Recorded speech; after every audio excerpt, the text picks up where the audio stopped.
Welcome to episode 4 of the Hike or Die Outdoor Adventure Podcast.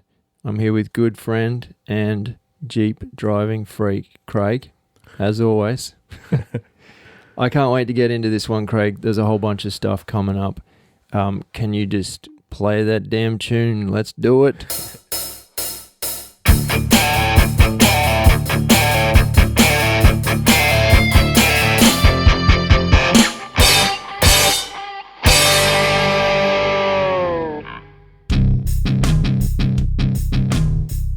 G'day guys, how you doing? Thank you for joining us again on another podcast. We've made it to number 4. That's our record, so congratulations to us. Sure is, yes. I was thinking earlier this week, actually, Craig, I thought there has to be some kind of statistics that show some kind of a drop-off where people kind of give up on podcasts. Yeah? Yeah, there has to be. There's got to be. I guarantee you there is.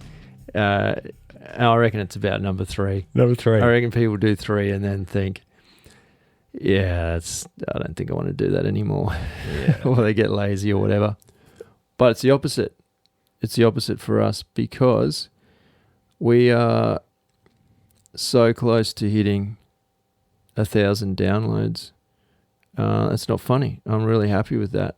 And I've got to thank everyone for their support. That of course doesn't include the people watching on YouTube. Hi to you guys. We're recording now at the moment. But you know, those numbers probably don't mean a lot to people with bigger podcasts, but the fact that we've only punched out 3 of these and we're not actively pushing it, I'm really impressed with that. And thanks for you guys for getting stuck in and having a listen. There's been some good feedback. And just to kind of frame this podcast now, we recorded those first 3 and then put them out in fairly quick succession. But what we're aiming to do from this point forward is launch the podcast much closer to when we actually record it. So, for example, it's Saturday night and Craig and I are having, it's party central here. We've got chips, drinks.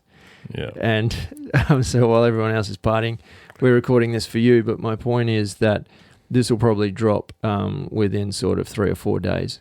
So the news is going to be more current. The stuff that we're talking about is going to be more current from when we record it to when you hear it. And for that reason, I think it's just going to be just much better information for you guys. Yeah? Yeah, that's for sure. Yeah, that's cool. a good plan. A lot has happened, Craig. I just don't know where to start. How are you anyway? Jeez, what's going on? Mate, I'm good. I'm real good, thanks. Doing really well. Feeling happy to be doing this again.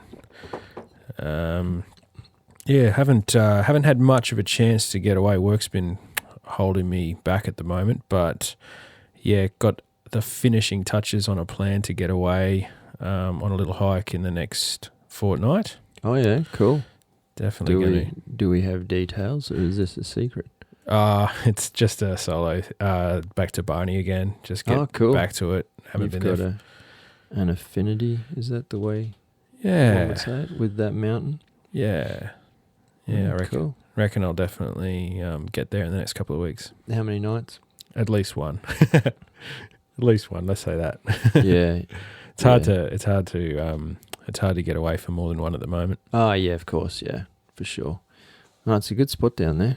It's you get yourself pretty secluded pretty quickly. Yeah, man, it's great. Well, I have a whole bunch to tell you about my recent outdoor adventure, but I don't want to go into that just yet because I just won't be able to stop. Yeah. So yeah, that's coming up. I will go into that for sure. I've got a bunch of housekeeping stuff to go through here. Things are moving along just nicely, and this, I guess I'll start by saying this.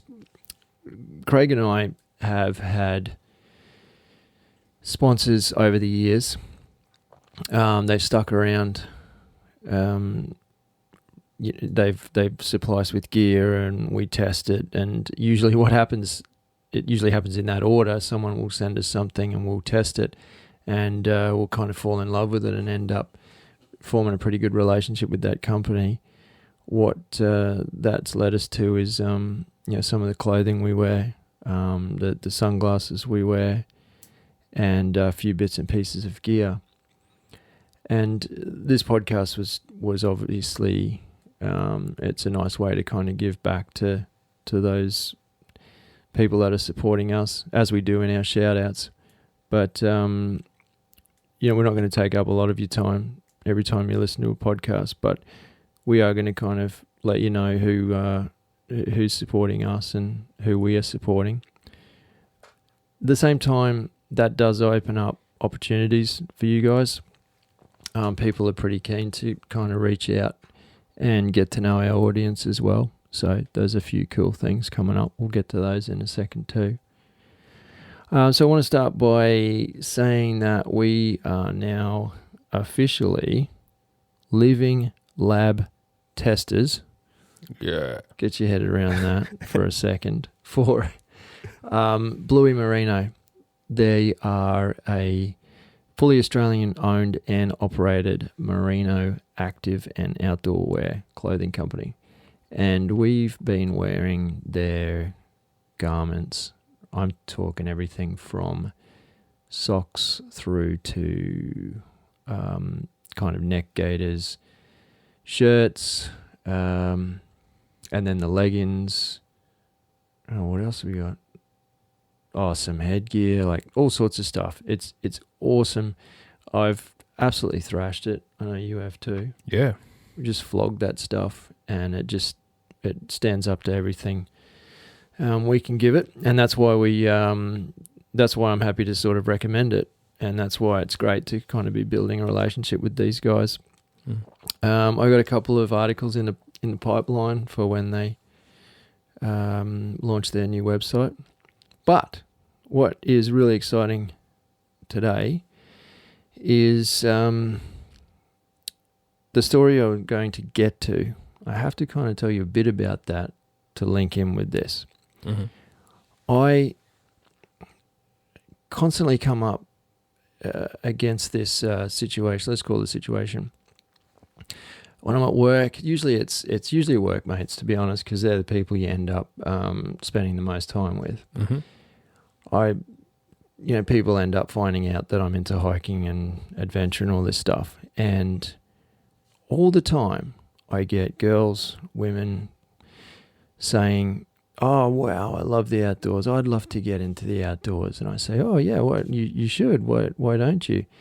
And I always get the same answers no matter how old they are.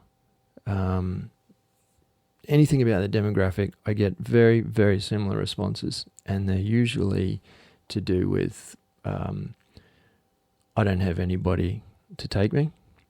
My partner isn't interested. I wouldn't know where to go. I don't feel safe in the outdoors by myself. I wouldn't know what gear to take. Mm-hmm. You could say that about most guys as well, right? I work with guys who would have exactly the same responses. Yeah. But I think there's this, I don't know, there's something different about it. Why is every single girl I talk to giving me the same response? And the more and more I heard that, I kind of thought that it was almost like a duty, in a sense, to give back and put my hand up and say, look, if you guys want to come out, I will take you on an organised hike, and I'll take care of everything and show you guys around and just give you a taste for it. Because my hope is that I can plant some seed that will kind of grow, and then those guys might start doing shorter hikes by themselves and develop their own outdoor skills, and then that can kind of just magnify. Yep. Not that I don't want to take them on a hike again, but you know what I mean. Yeah. Like if you give a man a fish, he eats for a day. If you teach a man to fish, he eats for a lifetime. Yeah. That kind of plant that theory, seed, right? see what happens. Yeah, let them drag other people in and let that manifest and Sure. and go on. So I was talking to, and this is how that story loops back.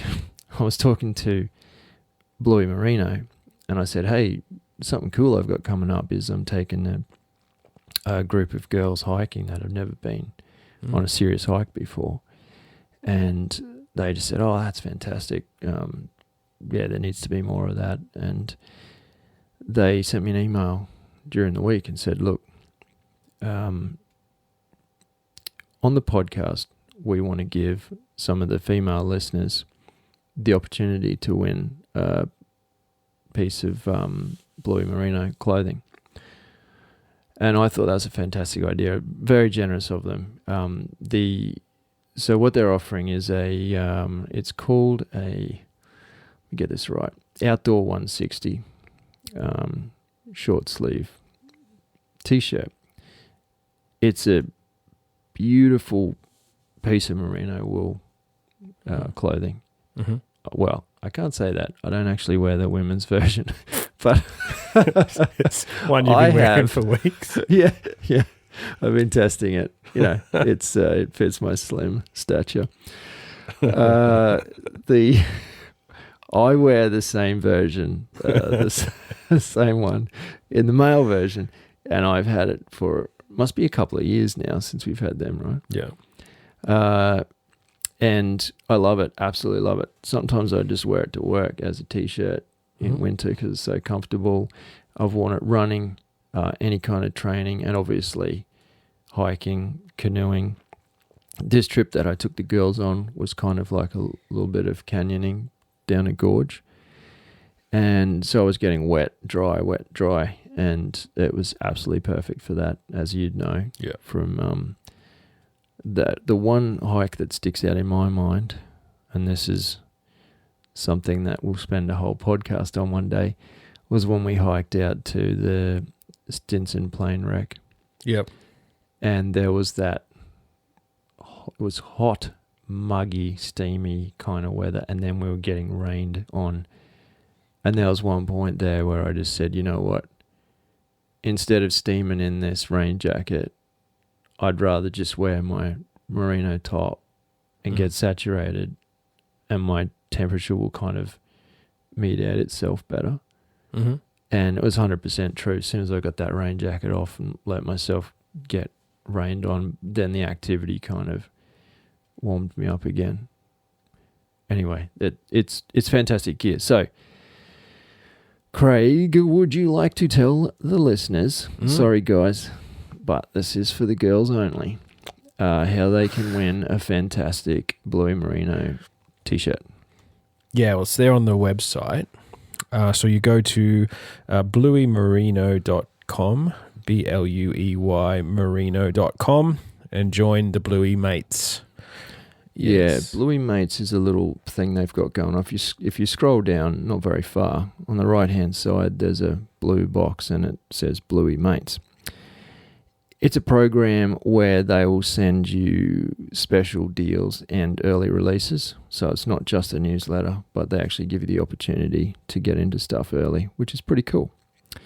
As living lab testers, Craig and I will also be up to date with new stuff coming out. And I had this very subtle hint in an email from the guys this week, saying that there may or may not be a significant range of new ultra soft merino base layers and urban knitwear about to be released.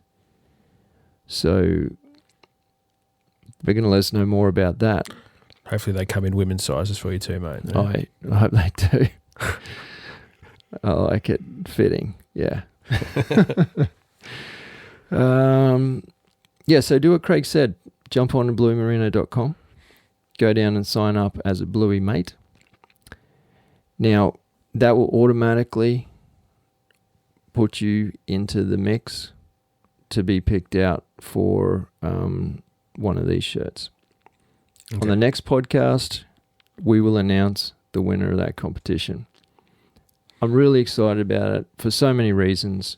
but the main one being that is a awesome piece of kit, and to be able to kind of have somebody else have the opportunity to try some of that.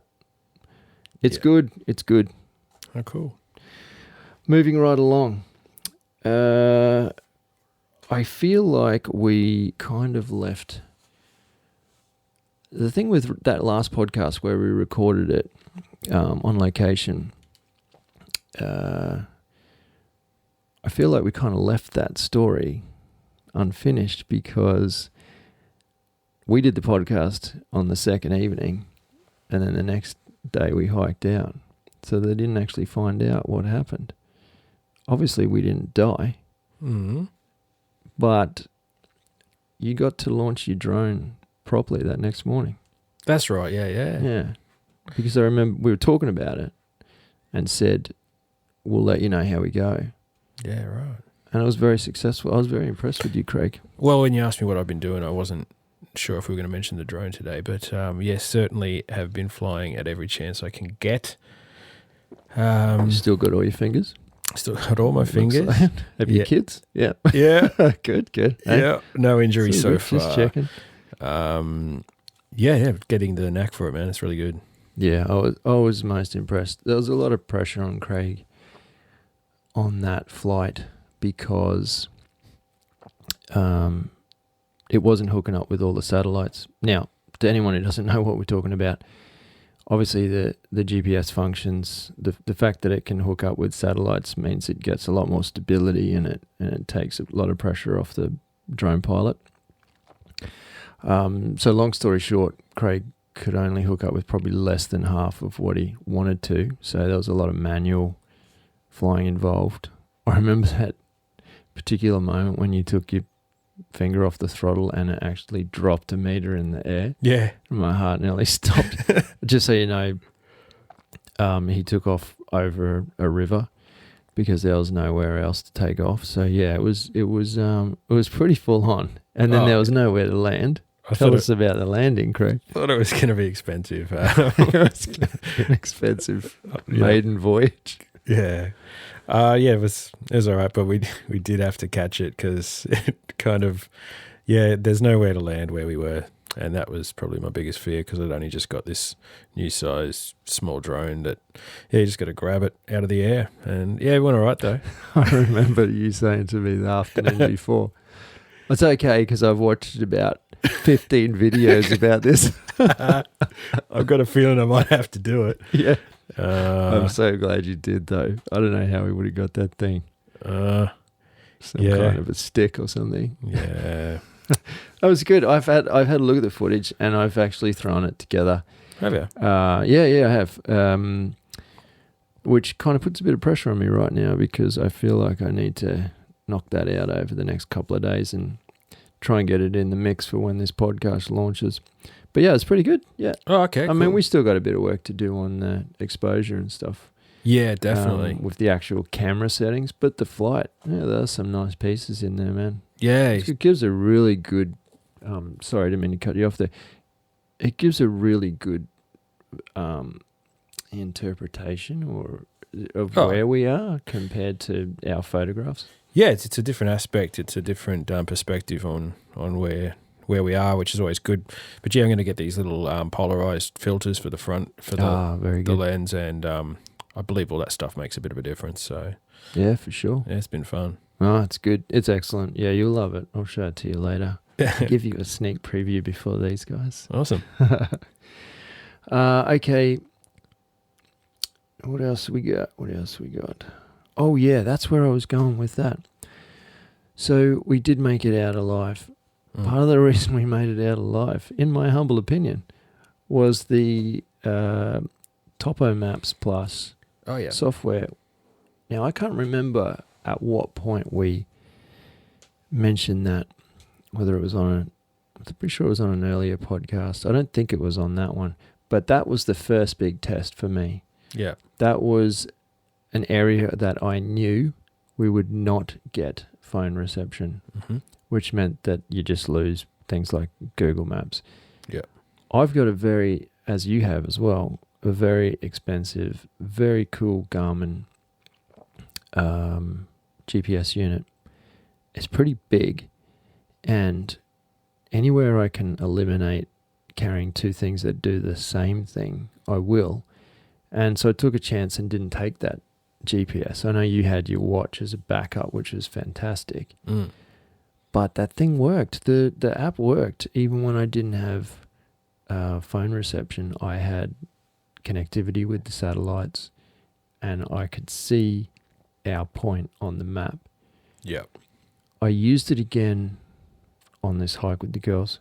The night before, I actually got into the maps and put a marker where I intended on parking one of the cars, and then on where I intended on exiting this gorge system and parking the other car. Yeah. And a few other points along the way, like that junction, this hike well, that junction where you have to turn at the river. Yeah, sure. I just dropped that in because I could see it on the maps and zoom in. I could see it. So I just thought I'd drop it in there, and then throughout the hike I would check it out and see how progress was going. And I did that a couple of times. There's actually this really... It looks like a terrible photo of me because I'm sitting in this absolutely beautiful environment and I'm sitting there looking at my phone. Right. Yeah, that's I almost don't want to ever let anyone see that because I feel... because out of context, people would think that I was on Facebook or something. But I was legitimately flicking through, just checking our progress. And again, it performed beyond my expectations.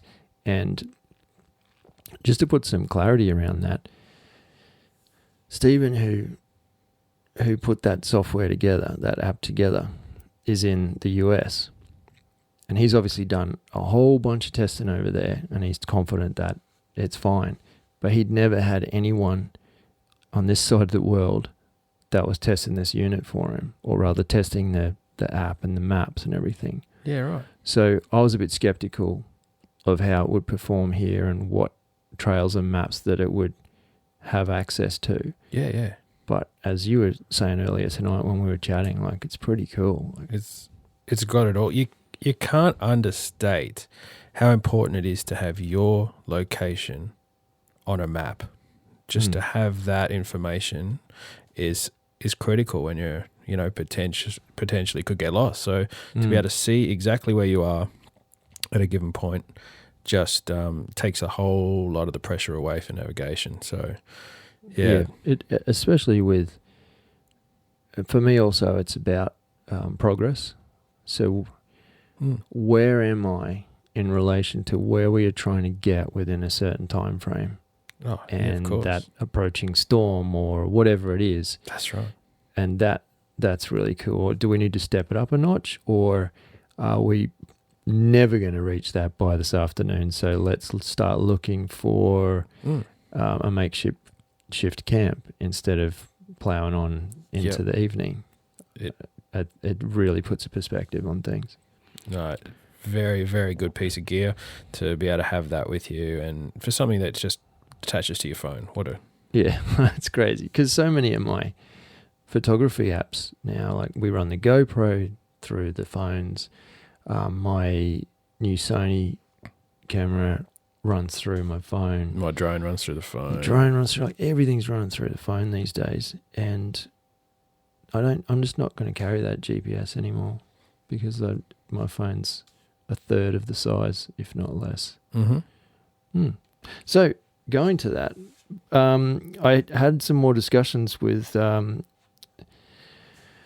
guys from Topo Maps, and basically just said, look, we're on board, we're happy, we love it, it's good. And he said, hey, look, let's give your listeners an opportunity to get in on this as well. So that leads us to, do you have that email? Yep.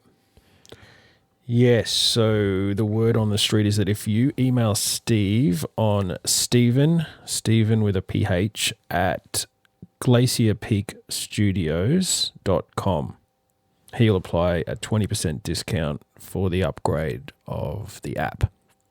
Yeah, because I believe you can just download the free version. Yeah, have a and look check at it out. Yeah. But yeah, I think once you've done that, you can email Stephen and he'll apply that 20% discount.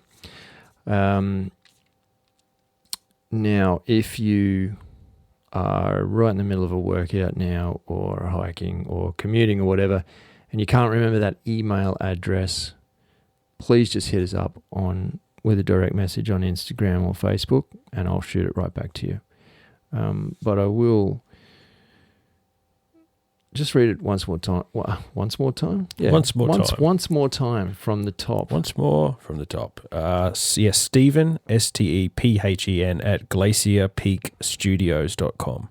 Send him an email. Mention that you heard about it on the Hike or Die podcast. Yeah, exactly. As soon as you're ready to upgrade, give him an email. Do it. Yeah, it's worth checking out. I highly recommend it. If you know anything about us, and I guess we've got to take into consideration that some of you people listening to the podcast may not have been around for the last 4 or 5 years watching our reviews, following us on Facebook and Instagram. So I kind of take that for granted when I'm talking, that people know the history. But as I said before, I will not endorse a piece of equipment or anything, a piece of software that, firstly, we haven't tested thoroughly, and secondly, that I don't believe in, or that I don't think is a good product. I just won't. If something pops up and somebody says, hey, if you mention the name of my product on your podcast, I'll give you $1 million, then I will say to you, hey, I've just got to mention this so I can get $1 million. Okay. But I'm still not going to say it's a fantastic product that I use every day in my skincare regime. No, it's exciting though to have some stuff we've been using really come through and work well, and be able to tell you guys about it. That's exciting cool. to be able to pass it on too. Yeah. So thanks again to Stephen, and thanks for an awesome product, mate, because it is proving itself time and time again. So that also makes Topo Maps one of our official sponsors of the podcast now, just to be clear. And the list keeps on going. I'm sorry we're taking up a lot of time with this, guys, but I just think it's important to let you guys know where we come from. A lot of people ask us about the gear that we use through YouTube. What am I trying to say? YouTube, Instagram. I get questions a lot. So the gear that we use is the stuff we're recommending, and they're the companies that we've become affiliated with. Yep. Rios sunglasses. They make floating sunglasses. I don't think I've got them with me because it's 10 o'clock at night. I usually carry them around. I was going to show the people on YouTube. Doesn't matter. They make floating sunglasses. I remember stumbling across their website years ago and thinking, what does that even mean? I didn't even know it was a thing. And so I emailed the guys and said, hey, can we find out a bit more about this? Because we're always doing a lot of canoeing and stuff. If you flick your sunnies off your hat and they're in the water, they're gone. So, yeah, he ended up sending us some pairs to test, and I remember just falling in love with those because they were so light. And that's obviously what makes them float, but I guess there's this misconception that with sunglasses, at least in the good old days, if you get a nice heavy pair of sunglasses, they're probably better quality. At least that's what I used to think. Sure. I'm sure it's still the case. But I guess when I put these ones on, I thought, wow, these are so light, they must be a bit shit. Rubbish. So it took me a little while to get used to how light they were on my face, but pretty quickly that became one of my absolute favourite features. Best thing. Yeah, is how light they are. And I was doing some work in my yard today. I had them on all day. I wear them on my commute. I wear them at work all the time. Just I've got several pairs of them now, and I just switch between them depending on where we're going. And it was funny going back to this the hike that I promise we will get to. There's this one particular part where we have to dive into the water, into this gorge. And I remember thinking, well, I don't want to dive in and all my stuff to fly everywhere. So I actually took the sunglasses off my head, and there was some other people down the end of the gorge watching. And I took my sunnies off and I just flicked them about 5 meters ahead of me into the water. And I remember looking at their faces thinking, what is this idiot doing? Does he think he's going to be able to swim to the bottom and get him? Just magically find him exactly where he threw them? But sure enough, they popped up and just floated off to the side. And then, I jumped in, swam over, and one of these people that we didn't know actually grabbed him and put him on a rock and said, "Oh, your sunnies are just over there. They're actually pretty cool." Yeah. I said, "Yeah, they are." I reckon I would have lost a few pairs if I didn't have them. Yeah. Anyway, just so the reason I mentioned that again, it's a great piece of gear. We use them all the time. I can highly recommend them, and they're an official sponsor of the podcast. So I'd like to thank that team as well. Sweet. Last but not least, I was testing a new, actually, look up, I don't know which way to point, up here behind me. Oh, I had it right the first time. There is a new backpack. It's a dry bag from Caribee, Caribee.com. If you've never heard of them, check them out. We've been using their backpacks, some of their day packs, for at least a couple of years. How long have you had yours? Yeah, 18 months or so. Yeah, I've probably had mine 2.5 years. Yeah. And we went, I didn't even know you got yours. I went to a store. I bought it. I picked it out. Yeah. I bought it. Yeah. I've been wearing it for a couple of years. Yeah. Craig grabbed his backpack and was wearing it. And it wasn't until just recently that we started talking to the guys through Instagram, the guys at Caribee. And we're right in the midst of becoming ambassadors for those guys.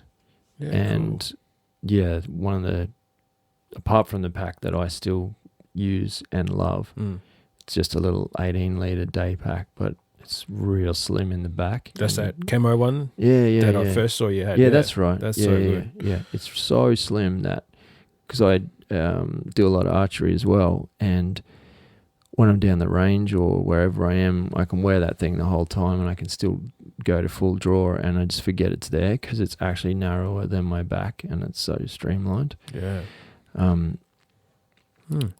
But I used that. It's called the Trident, and it's a dry bag. Basically, it's almost like a giant dry bag with straps. Yeah. And I gave that its maiden voyage on, weekend before last. And my camera is still in one piece and doesn't have water dripping out of it. So I'm absolutely stoked. It's a good piece of kit. They don't make, they certainly put a lot of time into the quality of the zippers, the clasps, the materials and everything. So thanks for those guys too. We're going to be working a lot more closely with them. Right. Thanks for your patience. That's where we're at. I guess the point I'm making is things are starting to cook with this podcast, and me as well, because it's getting pretty damn hot in here. And it's because of you guys supporting us that we're able to kind of present those opportunities to you. Now, shout outs? Righto. Yeah? Yeah, definitely. I want to kind of mix the shout outs with some of the feedback we've been getting. We've been getting so many people from all different places, and it's predominantly positive.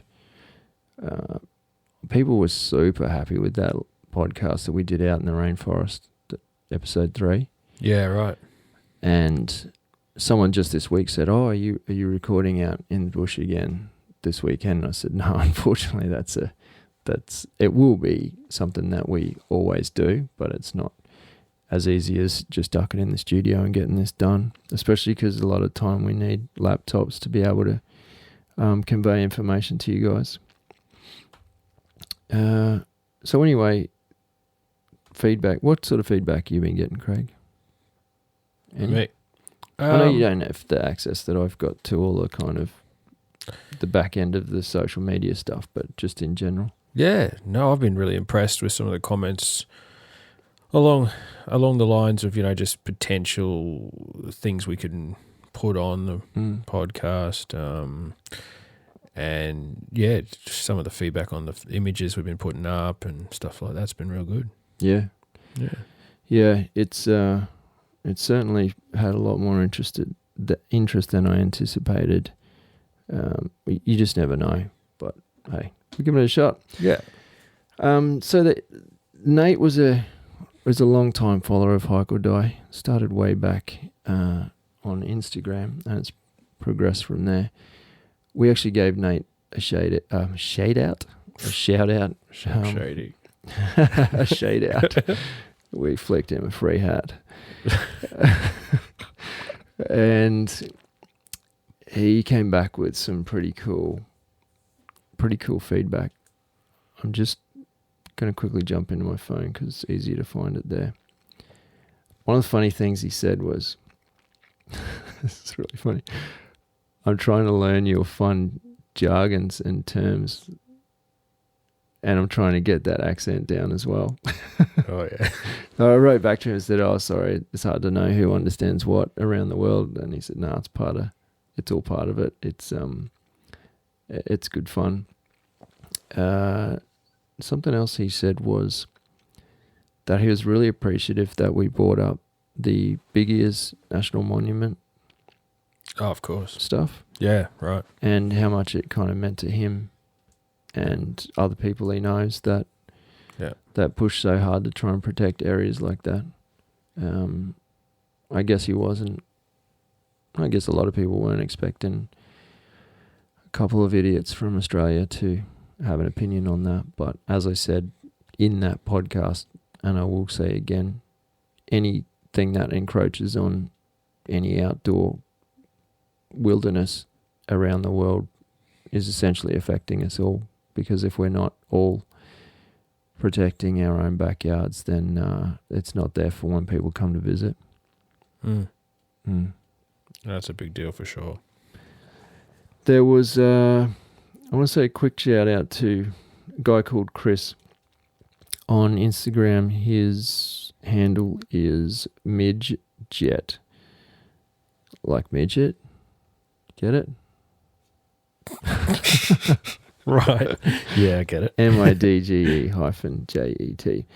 He sent us a very kind Facebook message just out of the blue saying, "I stumbled across your podcast and I love it and keep up the great work." Cool. So thanks, mate. Those little things go a long way for us, because you just don't know what sort of appeal there is when you're starting out. Quickly move along to Miss Healthy Happy Lifestyle.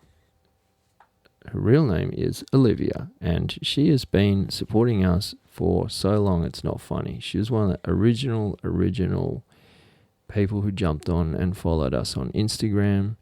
She's latched onto these podcasts, and she listens to them at work and gives me feedback. And it's great. We've always have appreciated your support, and so thanks again for getting in and putting a few downloads on the podcast as well. Yeah, it all helps. Good job. What else have we got here? Oh, something on YouTube. I told you about this one earlier. I don't know anything about this person except that their YouTube name is Screen Watching, one word. He said, "Good to hear /see an Australian podcast. There doesn't seem to be many around. I'd like to hear about long-distance solo bushwalks with an Australian focus. He goes on to give a bunch of topic ideas. Now, what I said to Craig earlier was, what's cool about that is we actually said to you guys, tell us what you want to hear. And this fella's just jumped in and said, okay, I'll do that. Mm-hmm. Here's what I want to hear. Yeah, here it is. He's got a couple of cool things, and even if we don't touch on them for an entire episode, they're definitely things that would work their way into I reckon. normal conversation. Yeah. Solar options for power-hungry devices while keeping your pack lightweight.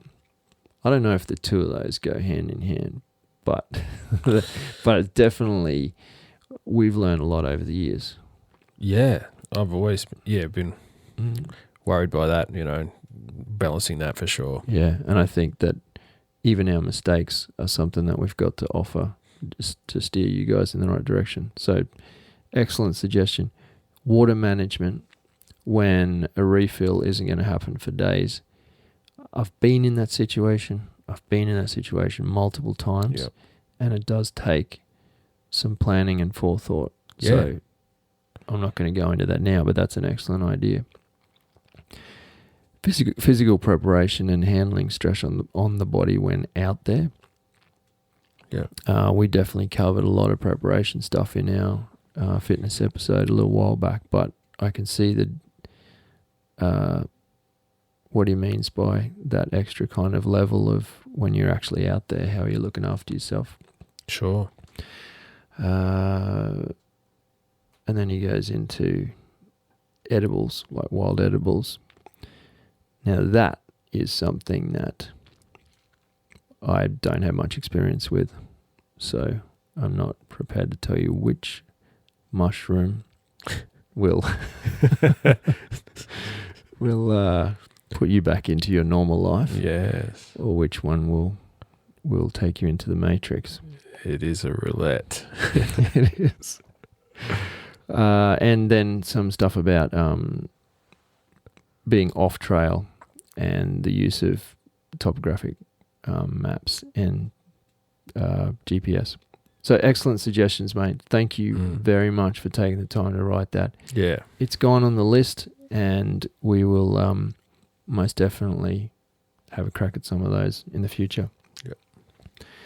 All right. I feel like I need to refill my drink and take my jacket off, because I wasn't joking about that getting hot earlier. Mate, it must be the spotlights. It is. There's a lot of pressure on me right now. Well, that's cool. Well, I'm pretty keen. I know now that you went on a bit of an adventure with some of your newfound friends, or friends from work, I assume. Yeah, no, they're newfound hiking buddies, but they're long-term friends. Long-term friends, gotcha. So I can't wait to hear a bit more about that, because I haven't seen any of the footage. So I'm going to crack another ginger beer. Excuse me while I tend to that. I don't think it's going to be icy cold, and that's going to irritate me a bit. We had the forethought to eat... Oh, I hear that? We had the forethought to eat the salt and vinegar chips prior to starting the podcast. So you guys didn't have to eat them along with us, but... you didn't have to hear us chew. There's a couple left. I'm tempted, but I won't do it to you. Okay. So I've given you heaps of background as to how the kind of concept of that hike came about, the hike with the girls. Okay. And why I eventually decided to kind of reach out to them and say, hey, look, I've got this idea. Do you want to come? Are you interested? And the response was absolutely fantastic, like super enthusiastic. Mm-hmm. And I thought, maybe that's just a enthusiasm until it gets closer to the date and they realize that, it's going to happen. But no, I was wrong, proved wrong straight away. So we turned up, we had a meeting spot. We turned up we shuffled around in the cars a bit, and we took 2 cars to this particular hike because one car sits right up the top of this ridge, and you drive the other car down to, I guess, the bottom of a, what's the word for it? Valley, gorge, riverbed, whatever. Yeah, something like that. You park it down the other end, and then and you start from the top, and then by the time you get to the end, you've got the other car to drive back. Yeah. So it's all downhill, essentially. Sure is. And as it is downstream. Now, again, they were super enthusiastic, and I think I was saying this to you on the phone as well. There's a bit of a caveat, because you can take a lot of things I'm about to say out of context and say, or you could say a whole bunch of things about them, really. It's not that I had any expectations. It's not that because I know, some girls that hike and they're absolute beasts, they just go out, do solo stuff and do, 18 kilometer days. Like, there's girls that somewhere along the line in there, as they've grown up, they've been exposed to that to a point where they're comfortable enough to explore it themselves. Mm-hmm. But that's a different type of person. And so I took these 4 girls, and do you remember that the first part of this hike is really steep? Like, it's going straight down into this gorge. Yeah, my first question, was it wet? Was there any? Yes, it had been raining the night before. Yeah, right. Yeah, it's pretty steep. It's steep and slick, and it's like a red kind of a mud. Yeah. And what's even worse is some of the foliage falls onto the rainforest floor, and it falls on top of this slick red mud, and you think that it might be safer to step on the foliage, but that ends up skating out underneath your feet. And you can't always grab every tree going past either, because usually they've got those thorny vines growing around them. Yeah, but you got to use the trees. But you got to use the trees. I remember picking thorns out of our fingers the first time Craig and I that's did right. that hike. Yeah. And there was no different. I remember, I think it was Monday or Tuesday, a couple of days after we did the hike, I was at work and thinking, what's that pain in my finger, and ended up squeezing a little thorn out of my finger. Yeah, right. So anyway, that was pretty amusing. Like, they were laughing, and they just make a lot of noise. Girls make a lot of noise. So right. They're just laughing. They were straight into it. They were in hysterics, and they were all sliding over and falling on their backsides, and it was funny. And there was one point where I put in context, I've got really long legs. I've got pretty good hiking shoes. I know where to step, where not to step. And I went down on one knee at one particular time, and that information went up the chain pretty quickly. It was like, he's down. Yes, he went down. They were waiting for me to stack it. Had a spill. It was pretty funny. What I admired about that was they weren't taking themselves too seriously at all, and they weren't embarrassed to have a bit of fun. And yeah, truly, I'll probably say this 50 times, but I do commend them on how much commitment that first part of the hike is. Yeah. As I said, this will be the toughest part, and everything gets better after that. And the further we go on this hike, the more rewarding it gets, and that's exactly why I chose it. Right. And they trusted me. They trusted my judgment. Did they spill a bit? Did they fall over? Yeah, all the time, man. Yeah. Kept falling over, yeah. Oh, only on that steep stuff. That's what I mean. Like, not throughout the day. I think it kind of warmed them up. Something else I learned about girls, they have much shorter legs than me. What are you saying, man? You know. Something I didn't even contemplate was when I'm hiking along and I said, hey, just when you get to this log, the easiest way to get over this log is to actually step over it like it's a horse and then take your other leg over. Yeah. I did it, and I kept walking probably about 10 meters, and then I stopped just to check back on how everyone's doing. And one of the girls had straddled this log, and she just turned around and said, "Now what?" Now, Both feet were off the ground by a solid foot each side, and she was just suspended up on this log. And again, not taking themselves too seriously. It was we had some really good laughs, and it certainly put me in my place, because I thought, okay, don't make assumptions that everybody's the same. And yeah, it was cool. There are other parts down that first steep bit where, and I would have done this no matter who it was, but there's some quite steep bits that if you fell, you might fall 15 foot or something. So not that far, but just enough to break an arm, break an ankle, or whatever, because it was on rocks. Yeah. So in those parts, I'd kind of put myself in between the fall and where they needed to be. And of course, inevitably, they're the parts where there was bugger all to hold on to, or not many footholds. We just worked across one at a time, and we all got through it. And I got in trouble for telling them not much further about 4 times. Yeah. No, mate, look, I've got much shorter legs than you. I don't think it's just a girl thing. I think it makes a huge difference that you've got those long legs. It's put me out many a time.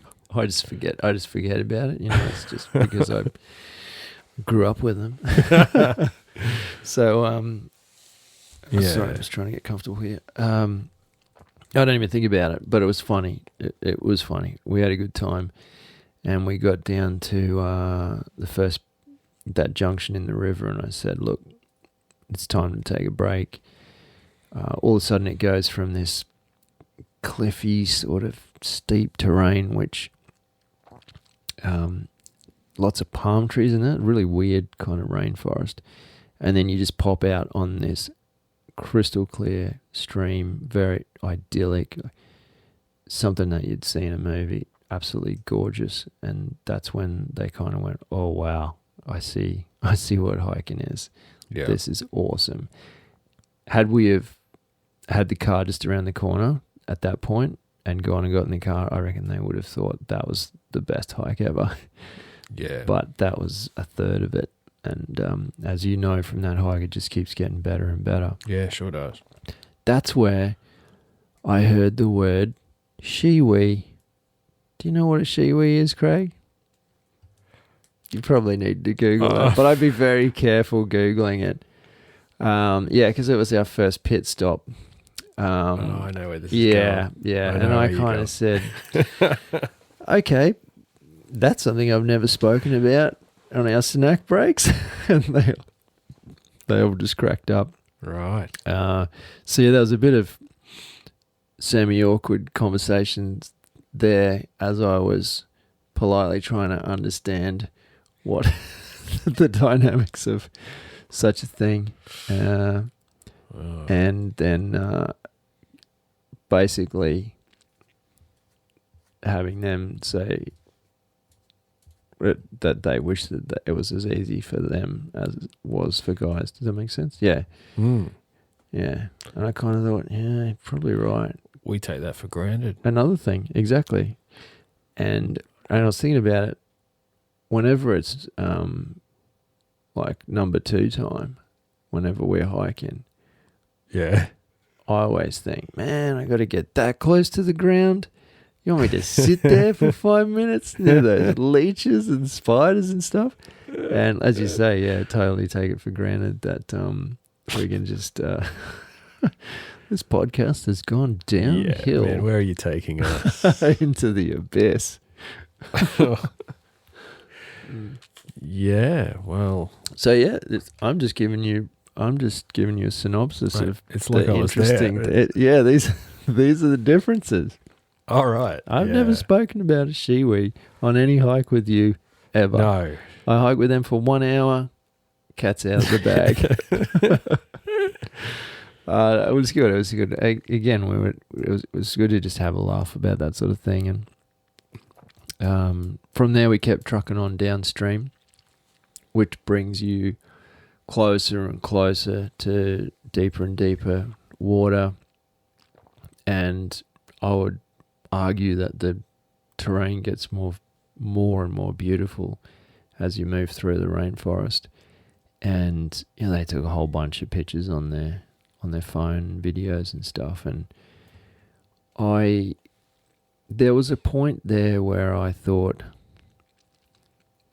wow, you guys and your enthusiasm is reminding me why I come out here, and to slow down to their pace. That's got nothing to do with them being female. They were inexperienced in the wilderness. It's tricky walking across rocks. I gave them a few pointers, and they really appreciated that sort of stuff. So we moved at a slower pace, and that's fine. I train for this stuff all the time, so I wasn't going to take off at my pace. But moving at their pace was really nice. It was cool to just look around and have a chat with one or two of them while someone else took some photos. And we literally had all day to get there. And the weather was fantastic. So that was a nice little reminder as well, is don't forget it's the journey, not the destination. Yeah, it's always nice to slow down a bit, eh? Yeah, and it's whenever you take new people out that you realise why it is you started coming out. Yeah. Yeah, I will remember that for a long time. As this particular hike progresses, it gets slightly more technical, especially when you get to points where you can't touch the bottom, and so in the stream you can't actually touch the bottom anymore, and there's no way to navigate around because the cliff walls become so sheer in the gorge. And that was cool. That's where it started to get pretty fun as well. And I don't think they stopped laughing for an hour through that section. So you had It was awesome. Waterproof pack. I took that that Trident. Yeah. Did the girls have what gear I did for was it? No. So what I did was I said, everyone bring a backpack that you don't mind getting completely saturated, and I will bring a whole bunch of dry bags. Okay. So I gave them a dry bag each To put inside, depending on how big the stuff was that they had. Yeah, cool. And then they would have a dry bag inside their pack. So they were able to keep all their stuff dry. Yeah. I just had the dry pack because I had a camera and a few other little surprises up my sleeve, which I'll get to. Right. When we got to... So the water was a lot higher than when you and I were there both times. A lot higher. There's parts where we were walking on dry gravel when you and I were there. Right. And it was nearly knee deep when we were there. What do you mean, like where we did the grail review and stuff like that? There was no gravel. There's no gravel there now? No. Like it's just deep water? Yeah. Right. And, up above that, Yeah. you swim through the hole, Yeah. climb up the rocks. Yeah. Remember that bit? Yeah. That's knee deep. Yeah. Oh, really? Yeah, it's awesome. So it was really flowing over. Yeah, it was moving a bit. Wow. That's actually a point where I thought, okay. Didn't expect that. I was anticipating water. Yeah. Because obviously that's remember Mika that we met down there? Yeah, yeah. Remember he said that he's seen it with a lot more water and it does kind of move through there a bit. Yeah. I kind of went, yeah, that's pretty interesting. Yeah, he did. Yeah. Well, he just loves that place. He's a really cool guy to follow on Instagram as well. I'll chuck his Instagram in the show notes for you. Yeah. That's where we met him. And he goes back there a lot and he photographs a lot of those kind of key things. Does a really great job too. But he dropped some photos about a week before I went. And so it was almost like a weather report. I could see the levels. And I thought, okay, at least I know what we're up against because I'm going to be there in a week's time. Yeah. And so I knew that there was going to be a bit of a waterfall thing going on because I saw it in one of his photos. Yeah. So thanks, Mika. I think appreciate that. it was him who told us that there's this special time of day when the sun just comes straight down into that section, hits the water, and it clears up. And Yeah. Yeah. He spends a lot of time there. That little spot there. What is that? Is that called is that the gorge there, or is it That further is the on? gorge. No, that is the gorge. Yeah, where that waterfall is, and you got to climb in there.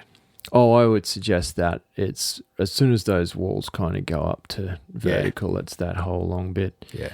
If you have a look on Google Earth and kind of zoom in, you can actually see the contours of the land all of a sudden just flip up to vertical. Yeah. Yeah, it's pretty cool. Yep, that's right.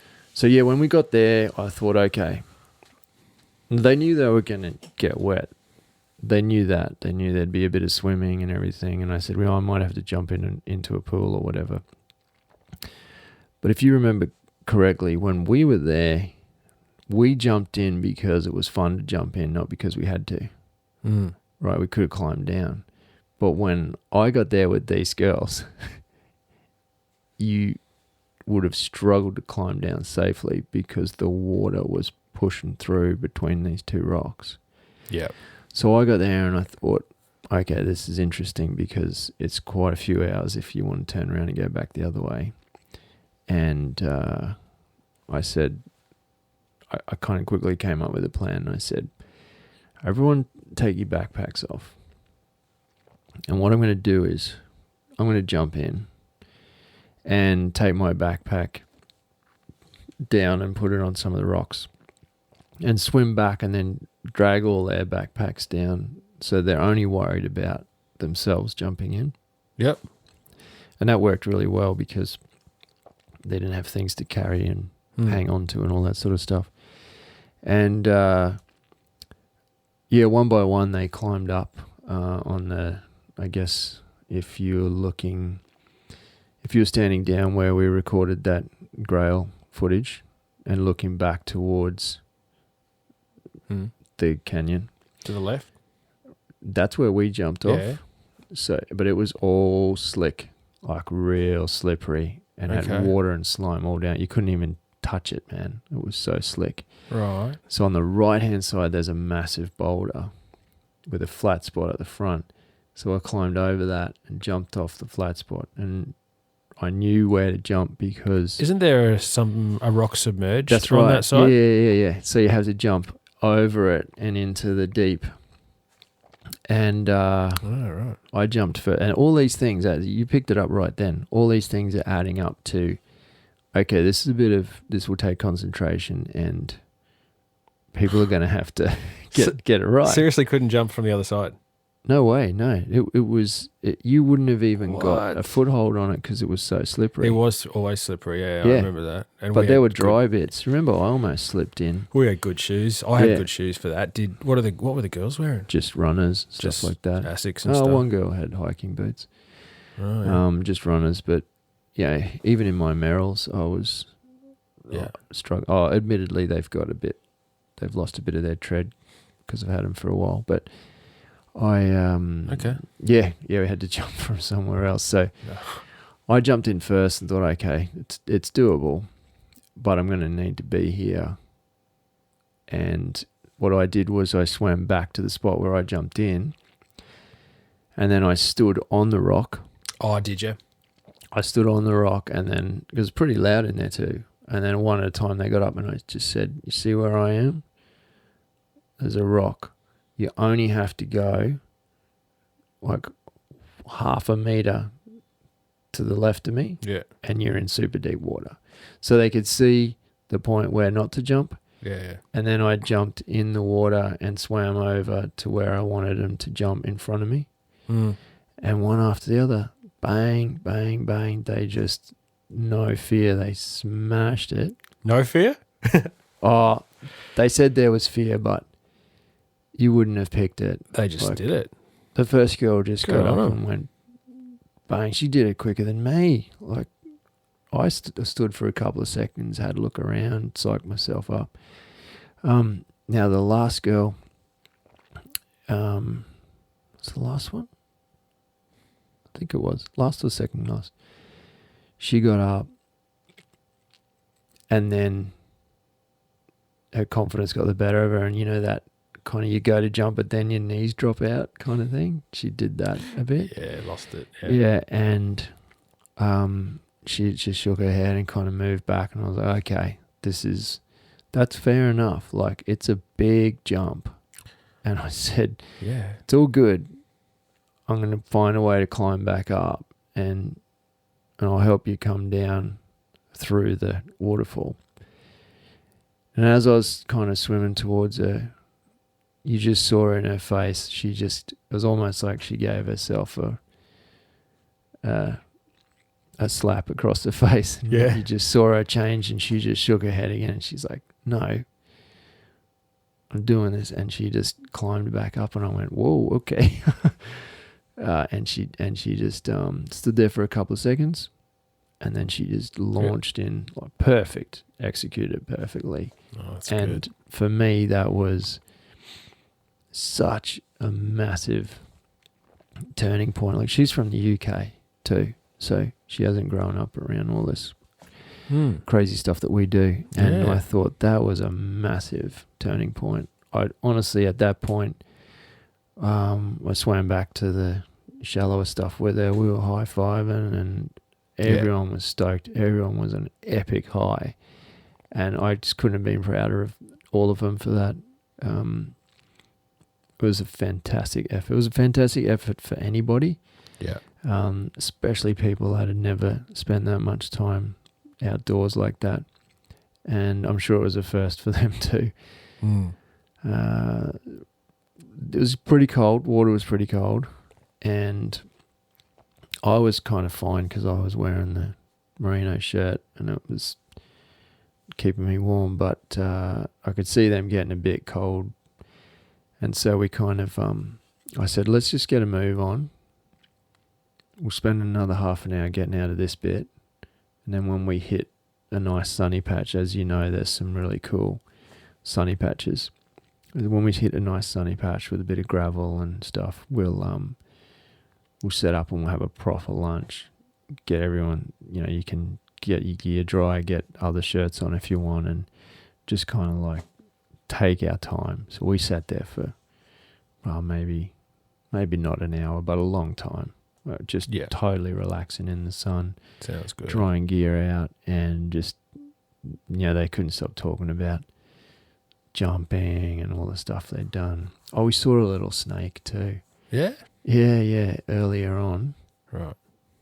One of the girls videoed me walking up to, it was across the trail and it was just completely still. And it did not react at all as I moved closer. Its face was just slightly covered by a leaf, and I couldn't get an angle to check its eyes out or anything, so I didn't know. It was right in that borderline colour of juvenile brown snake or, weird olive green tree snake. Yeah, gotcha. The difference between one that would maybe hit you on the leg or scurry away, another one that would hit you and you'd be dead in an hour. Sure. So I just couldn't quite see its eyes, and I didn't know. So and plus they were behind me. I thought I'd just take a bit longer than normal just to try and also I thought it might have been dead. It just was not moving, dead still, and it had a massive lump in its guts. Right about the size of a mouse. Yeah. Yeah. And so I sat there looking at it, and then all of a sudden it just started moving again across the path. There was nothing wrong with it, but it moved slower. I think it was mid-digestion or something. Did you see its face? What sort of snake was it? Again, it just, for a split second, and then it was under, like, how they try and go under. Yeah. So it's not like it was going up over twigs. It was putting its head under this bunch of sticks and then under these leaves. And I still reckon it was probably just a tree snake. Yeah. But it was just, I just thought, let's just keep, because they were probably 2 meters behind me, the girls, and I just thought, let's just keep them back. Yeah. See what happens here. And yeah, it just trotted off. And we all moved on. But it was pretty cool to see that. Yeah, we got this little, it turns out to be called a yellow-faced whip snake. Have you seen them? Oh, yeah. In the backyard here, and we were poking around at it, and then I've since read it's potentially dangerous, but I thought it was just a tree snake. Yeah, right. But kids can get bitten and really sick from it. Yeah, right. But it had an olive colour too, or kind of more like a caramelly olive colour. Yeah. Do you remember that forward drive? Getting a bit off topic here, but it's on the snake topic. That's all good. We could talk. We did that forward drive trip, and we took Maddie up and Joel. Yeah, sure. Yeah. And I lost my license plate off the front. Yep. Yeah. Yep. And I thought that it was when I was bulldozing down those little trees and the long grass, trying to flatten out that pad where we ended up setting up. Where we camped. Yep. Yeah, where we camped. Right. That, to me, that just made perfect sense. Oh, that's where it was, because I remember nudging a few little trees over, but didn't remember seeing the blade on the ground. I drove back there by myself one day to go check that area out and try and look for my license plate, because it's $65 to replace it. Right. I probably spent $200 in petrol. Petrol to find it. But hey, I had a day out. It was a nice day. Going back to the snake, I came around this corner just kind of cruising, and I had my window down,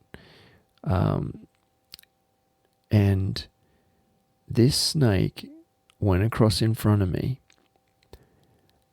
It was absolutely insane colours. I've never ever seen anything like it in my entire life. I thought, that looks like someone's gone to Guatemala and grabbed a snake and brought it back and thrown it in the Australian bush. I got straight home, and I really would have loved to have I had my camera with me, would have loved to have got a shot, but he went across in front of the car, and so I kept kind of very slowly crawling past him as he went to the edge of the grass. And he stopped for a second. I got a really good look at him. And then he just kept moving, like he wasn't going to hang around. Like a big python? No. This thing was iridescent blue, like fluorescent blue. Right. And yellow. Was absolutely incredible. So bright. And I looked it up. I'm not going to guess what it was called, but I got straight home and thought, that is, I don't even know if that's an Australian snake. And I Googled it and ended up finding it, and it is. But to find that in, because that area is it's not far from where I grew up. And the sort of snakes we'd find when I was growing up were red-bellied black snakes, tree snakes, tiger snakes. That was about it. Yeah.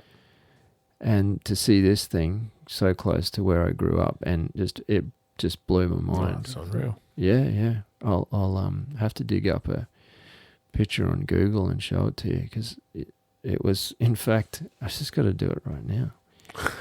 While I'm doing that, though, I know we're on a bit of a tangent, but what I wanted to ask you was, going back to the girl hiking thing and a comment I made earlier about my assumption that at some point, these girls that I know who hike all the time, my assumption is that at some point they have had exposure to, I don't think they're a different breed or anything. or a different type of person. I just think they've had exposure to the outdoors earlier and maybe more gradually, and that has given them, I don't know, the confidence to kind of to do what they do. Now, you with 2 twin daughters, what's your thoughts on that? Like, how are you going to approach those sorts of, as they're growing up? I know they're nowhere near that, but you're already kind of taking them out in the outdoors, just easing them into it. Yeah. But what do you actually think about how you're going to do that, or are you just naturally incorporating them in what you do anyway? Have you consciously thought about that? Yeah, heaps, because with Elliot, I've really consciously taken him exploring more than I know lots of my mates would, with when he was 2 and 3, carrying him basically to the top of some hills and mountains and stuff. So yeah, I've really pushed that with him. I think with the girls, I'm more inclined to just encourage their physicality, and they're actually very capable with their coordination and just skill set that, that they're only 2.5, but as soon as they get ready, I'll take them on some hikes and some bushwalks. And I think it all comes down to family camping, if you ask me. That's where I feel my roots in being outdoors comes from. Do you mean if you take them camping? Camping, yeah, as much as I can. I think they kind of just develop their personal affinity with the outdoors through camping out of the house, Yeah. A little bit of nighttime out of the house, if it's at all possible, makes a big difference. Yeah, that's a really good point. We were talking about that on this hike, and I said, look, get a few of these under your belt, and the next step's to do the overnighter. Yeah. And stay out and experience how absolutely amazing it is at night. And one of the girls said, no, that's my worst fear, is being in the outdoors at night, lost. The only way it could get any worse is if there was zombies and vampires. Yeah, it's a bit like that. Like, they were just all like her worst fears wrapped up. Yeah. And it started with, why would I be outdoors at night? And I said to her, you don't need to do anything if you don't want to. My point was, once you have experienced being in the middle of a rainforest, for example, or the Australian bush or wherever at night, maybe you've got a campfire, maybe you haven't. You know how special it is. Like that last podcast, I've had people come back and say, oh, it's just so immersive, that podcast. It was just like we was just sitting there with you. Yeah. And bush sounds, open fires, tents. I think just being a long way from your home as well just gives you that respect for some sort of adventure, outdoor adventure. As far as skills for, climbing and hiking and gear and, buying them boots and stuff like that, I don't know. I think I'll probably just let that unfold a bit more naturally, but I'll just lead by example, I guess. I think that's definitely the best. I think that's the best way. And this is from not knowing any better. I don't know. I've got nothing I haven't tested this, but it seems logical. It seems logical if you don't treat your son differently to them. If you don't take him on hikes and say, hey girls, I'm just taking him. It's going to be a tough one today, so you might want to sit out of this. Yeah. And let's be clear though, there's a bit of an age difference. At the moment, when they're younger, that age difference is magnified. But as with my two older boys, that they got a 2-year age gap, and you wouldn't even know it. True. You would not know it. The way that they get around and do things together, it shortens that. Yeah. So in the next sort of 5 years or so, the gap between them, both physically and mentally, will reduce. And then that's where you get to a point where it's, if you're doing something with him, they can do it. Yeah. And I think just being inclusive, but also you're going to need to be tactful when they decide that they might not want to as well. And that's okay. That's cool. I think it's okay to go and it's okay not to go. I listened to another podcast by Stephen Ranella. I think I've told you about him. Yeah. It's called the Meat Eater podcast. And he's got a son and a daughter now. His son's almost exactly the same age as my middle boy. Anyway, he talks about his daughter sometimes and that she was kind of right into fishing, and then sometimes she'll just say, "Oh no, I just want to hang out with mum and whatever, or go shopping or whatever," and he kind of gets this little like twitch, but then says, no, that's cool. That's cool. You do that, but always know that you can jump back in at any time and come fishing with us, come camping with us. Yeah. And I think that's a pretty cool methodology, if for want of a better word, where you can kind of say, well, you guys can come and go as you please, but it's consistent. It's always there. I'm always going to do it. Maybe your son doesn't want to go one day and the two girls do, and that's cool. You're not going to come down on him for that, just as you won't come down on them for not going. But it's going to be interesting. They're already missing out a bit because the Mac Pack koala pack that I used to carry him in doesn't fit two girls in. You need to get the one on the front. One on the front too, a double. Well. Yeah. I'll write them an email for a double or something. Yeah. Because it is hard to carry two up a hill, so... it's hard to carry one. I carried my youngest up to the top of Gun, and that was pretty solid. Your arms know about it by the time you get there. Yep. Yep. Yeah. Good. Hey, I got that picture of the snake up.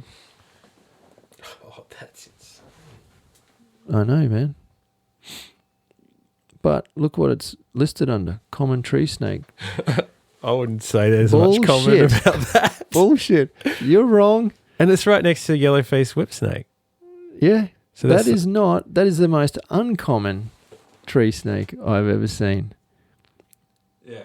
The common tree snake, often referred to as the green tree. No way, man. I mean, don't get me wrong. This guy knows what he's talking about on this website. But that just blew me away, because I would expect that's not... I've seen common tree snakes my whole life, and it's almost like he's got the wrong picture there. it almost is. That's not a common tree snake. I'm just clicking on more to see if there's something he's... Yeah, see that picture down there? Yeah, that's a common tree snake. Yeah. That's a common tree snake. So, has he seriously got the wrong picture there? No. I don't think that's the wrong picture. Or how else can we cross-check it? Oh, I guess maybe it's just... But there's a few different examples. Yeah. Oh, wow. Geez, I don't think that's anything related. That's probably not even in this country. That picture right there, that is what I saw.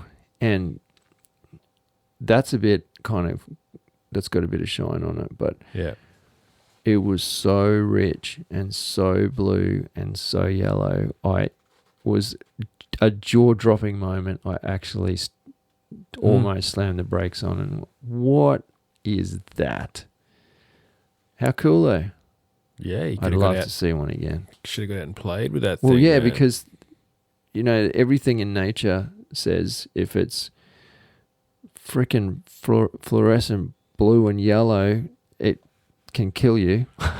You know what I'm saying? Yep. Like that to me but says, it's non-venomous. yeah, that's right. That to me says, do not come near Yeah. me because you will die in 4 seconds. Yeah. You know how And- much that blue bottle hurt when you touch that? This is going to hurt more. But no, non-venomous. So I wish I had jumped out now. The worst you can get from that is a little nip. Absolutely beautiful. Cool. So we've come full circle back All right. to where we started. Anyway, I think that was pretty cool to see the snake. They liked that. Yeah. And just to see wildlife in general, I think they were... You see any other people there? Was it busy? We didn't see people until we got all the way down to the gorge, what is essentially the main swimming hole. And then there was only sort of 8 people there, 2 different groups, and a few people further down. And then when we went past them, we didn't see anyone for ages again. When we pulled over and had our break for 45, 50 minutes or whatever, I think only 2 people walked past us. Yeah. So it was pretty cool. It was real quiet because it looked like it was going to be raining that day, and I think it would have turned a few people off.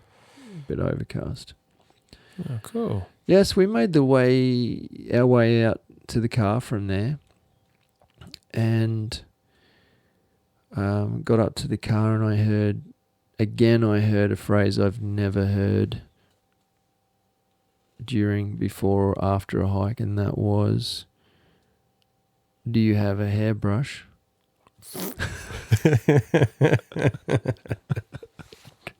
Get this though, that's not even the funny part. I said, "No, I don't have any use for it." And one of the girls said, "Oh, I just thought with that amount of hair that you've got, you might have a hairbrush." Yeah. Like, it wasn't, I don't even think that was a joke. Oh. So, for those of you that don't know this, my hair's getting a bit out of control. It is getting long, but I still don't see a reason to have a hairbrush in my forward drive. No. And then there was the burning eyes looking at me like I'm the shittest tour guide in the world. You didn't bring a hairbrush and you're taking 4 girls out. What kind of service is this? Even though should have known. the point I forgot to get to earlier was at the lunch break, I pulled out the little Optimus Crux camping stove. Cool. And as I was folding it out, one of the girls said, "What's that? What are you doing?" And I said, "Well, it wouldn't be a lunch break without tea or coffee, would it?" And that was just the icing on the cake. They thought that was the coolest thing ever. Yeah. And when I kind of think about it, I think, well, yeah, you wouldn't expect to go on that sort of adventure and then have the opportunity to have a hot drink halfway through. Yeah. So, I just boiled it up a few times, and I had all the other stuff in my bag, and I took 5 cups with me. Thought of everything except the hair and beauty Everything products. except the hairbrush Yeah, right. and the shiwi. The shiwi. You left yours at home. Mine was left at home, so even I was having a tough time. Thank goodness for my ultra clinging bluey merino women's top. It kept me warm the whole day. You girls would have had a great day by the sound of it. We did. We had an absolutely fantastic time, and the momentum hasn't stopped.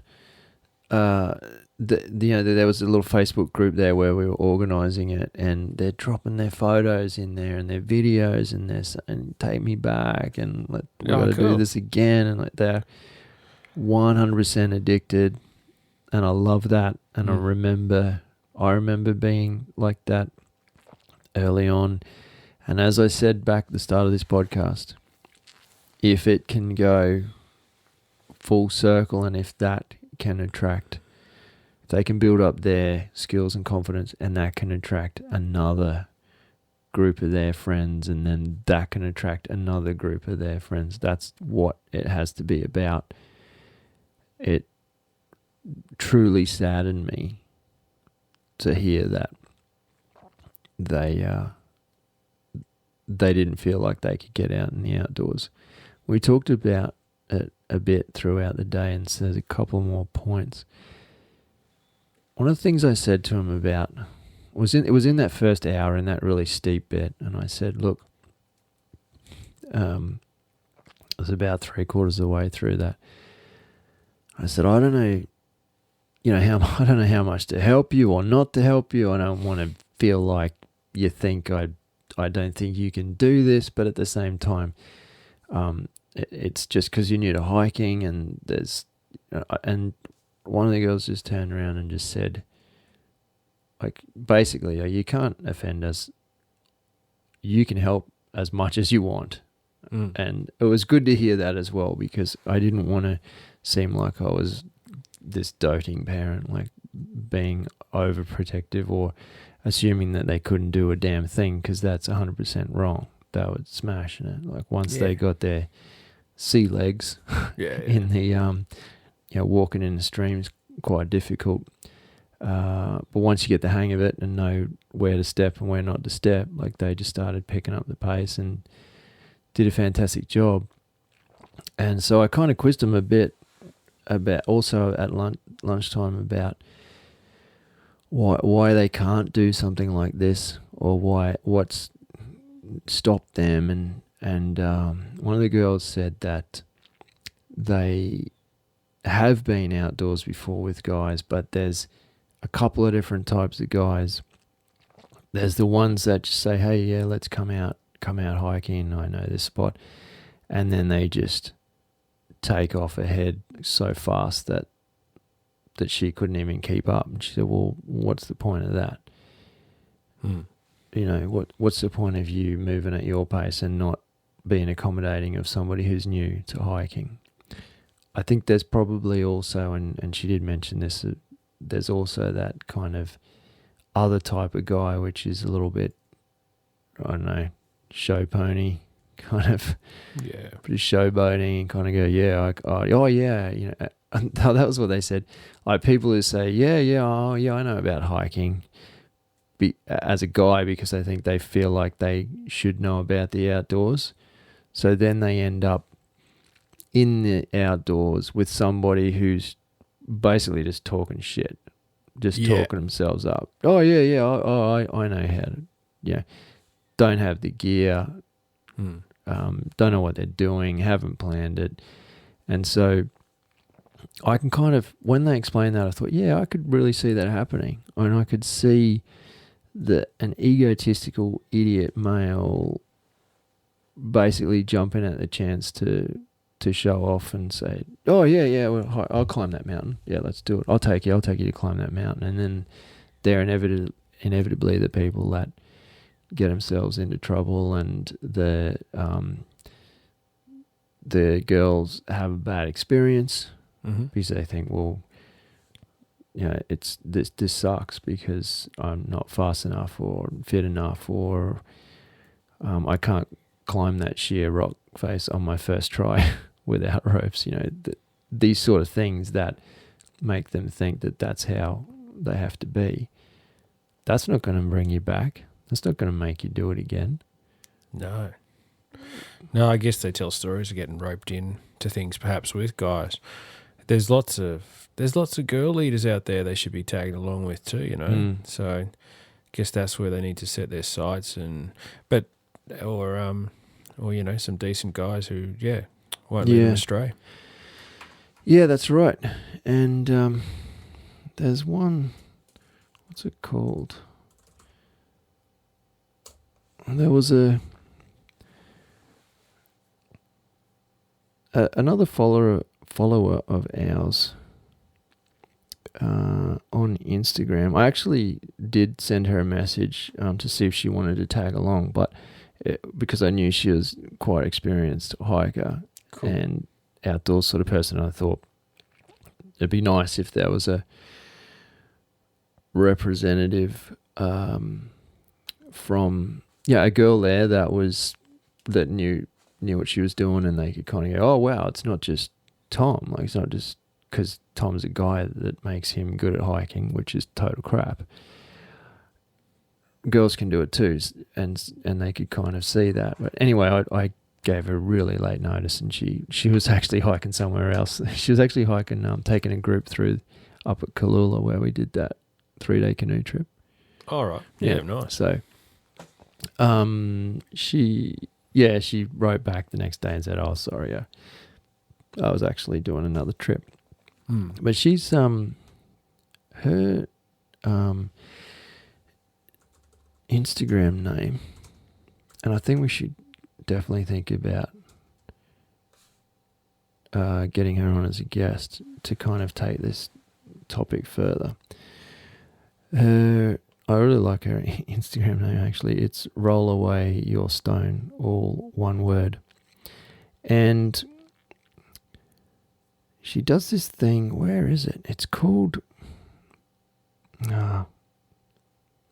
she did tell me about it. Look, I'm gonna say the wrong thing here because I haven't done my research.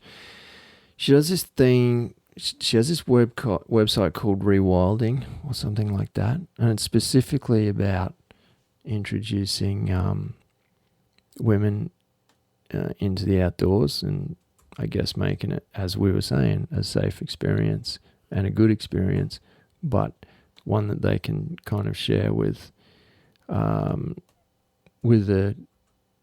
female guide, I guess. Do you know what I mean? Yeah. I'm just trying to find...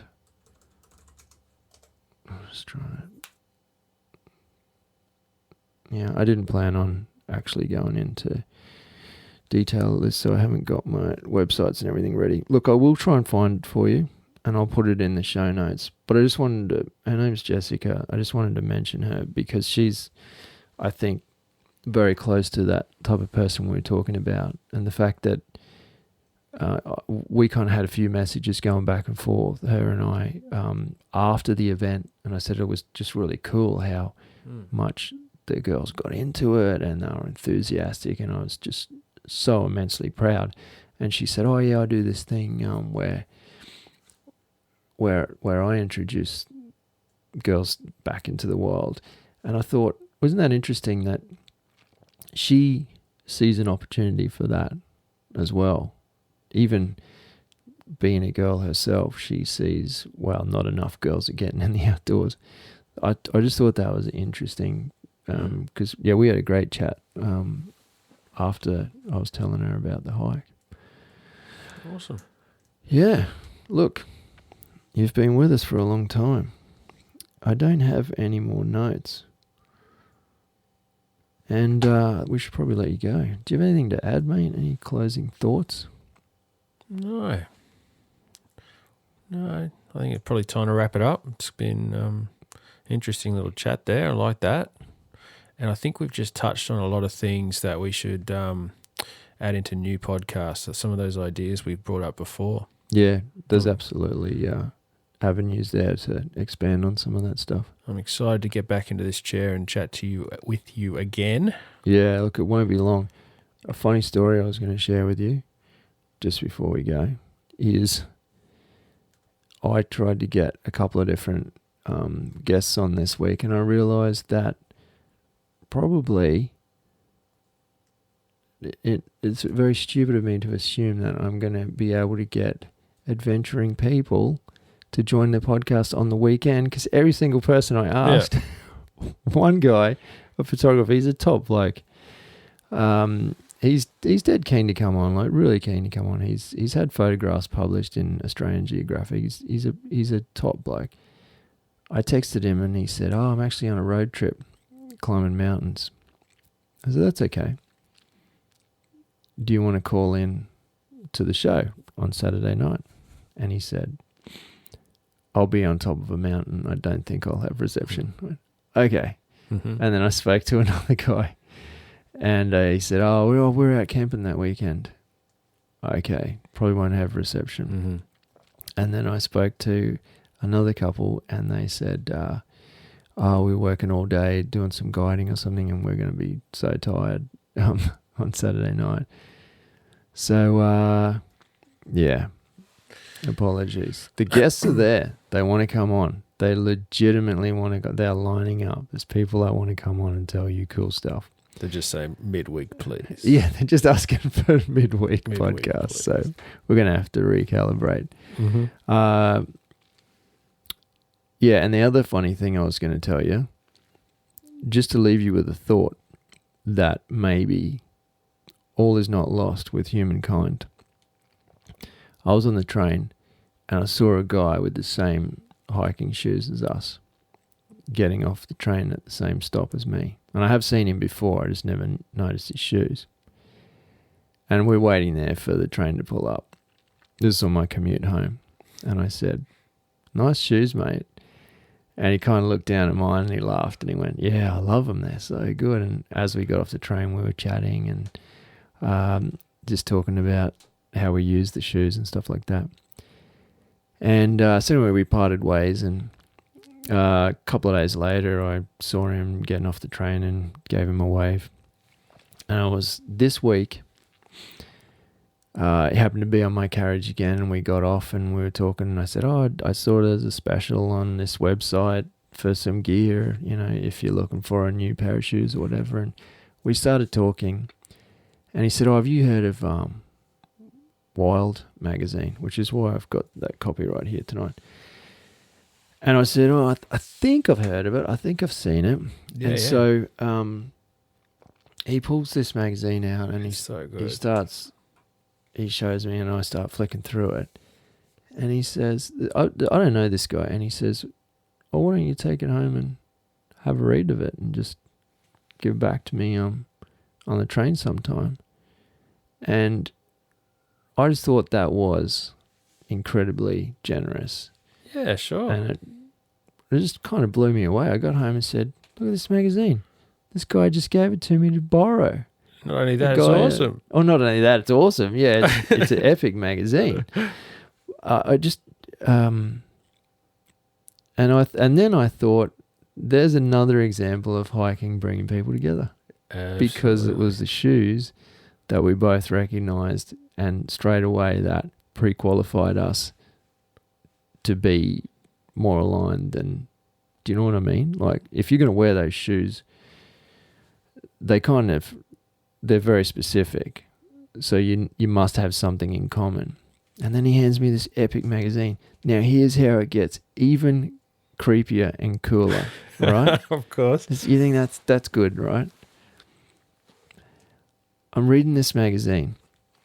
I get about 3 articles in. I've been reading it back and forth on the train, taking my time, not rushing it. I get to this article about white. And it says, "I love you, Tom." And there's all notes in there, and there's photos of me. No, I'm just kidding. There's lipstick and everything. I'm watching you. So, yeah, anyway, you picked it. Sure. I get to this article on white water rafting. That's what I was trying to say. So, right. Yep. And I'm reading this article going, wow, this is a cool article. These people are cool. They're awesome. I love this. What a cool article. Every time I get to the end of an article, I read who's written it. Yeah.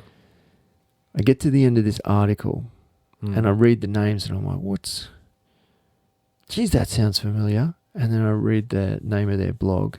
I went, get out of town. I met the couple who wrote the article in this magazine that this stranger gave me on the train 3 years ago in Tasmania, hiking on a 100-kilometre trail in the middle of nowhere. I met this couple that wrote this article. You were meant to read that, man. I know. And so I said, they're the ones that were too tired to come on because they worked all day. I said, you've got to come on the show, Oh, man. wow. Oh, that's spooky. So I sent them a message on Facebook, and they're like, oh, don't worry, we will come on the show. They're incredible. They've got an awesome blog. And Kaz and Chrissy are their names, and they take fantastic photos and everything. But how incredible is that? That it just blew my mind. Right. First of all, getting the magazine, but then discovering that was them. It's a story for another time, but I got to this hut in the middle of nowhere. It was freezing cold. I was a bit wet from rain and stuff, and I opened the door, and I'm absolutely freezing cold. And this couple sitting in there, and they've already got the fire going. And they were so welcoming, and we sat there and had a coffee together and talked and talked and talked. And then we caught up again the next night at the next hut. But that was them. Absolutely freaky, hey? Freaky circle, man. That's so cool. Yeah, very cool. No, I saw that sitting there. I thought, because I used to basically get that every... Is it quarterly or something? 2 monthly, because okay, every month I'd go and no, and then yes, and then no, and yes, because I'd used to get some magazines for the clinic and stuff. So yeah, it's a good one. It's a good one. I'll tell you one more funny story. That wasn't a funny story. That was an epic story that you can tell your friends. Yeah, right. When I left the hut the next morning, I said to them, and I think we either overtook each other during that day. The next day, we were going to the same campsite. And I said, are you going to stay in the next hut? And they said, yeah, we'll stay in the hut. I get to the next hut late in the afternoon, and I can hear people inside. The fire's on. I can see the chimney going, and there's people laughing inside. And I thought, oh, they're already here. This is hilarious. I am so funny. I was already laughing before I did it. I thought, they're just going to love this. They're going to absolutely think I am the funniest guy in the world. I walk up to the front door, this old rickety wooden door, and I just go, with my fist, I just go, bang, bang, bang. Who goes there? Just screamed it through the door, and all this talk and laughter just stops dead. Yeah. And then I just start pissing myself laughing, and I open the door. They were not in there, and the 4 people in there I had never met, and they were all backpackers from overseas. Yeah, I'm not surprised about that story, man. Then I'm there trying to explain to them who can't really understand English how hilarious it is, because my friends are meant to be here. They were going to be here, and I said I was coming, and then it was a joke. And I know I'm on my own, and this looks really weird. I'm by myself, and I thought it was cool to smash on your door and scare the living shit out of you. Man, I'll never live that. And it was literally 10 minutes later, I ran into Kaz and Chrissy, and they're like, oh, hey, how you doing? Oh, no, we didn't bother staying in there. It was a bit crowded, so we just pitched the tent over here. And I'm like, yeah, it would have been cool if you told me that, because I walked straight past your tent and just smashed the door down. No, not cool. On that note, thank you for your valuable time. I hope you've enjoyed some of this. Get out and keep on hiking. And thanks for all your feedback. Thanks for your support. See you later, guys. Bye. See ya. Bye.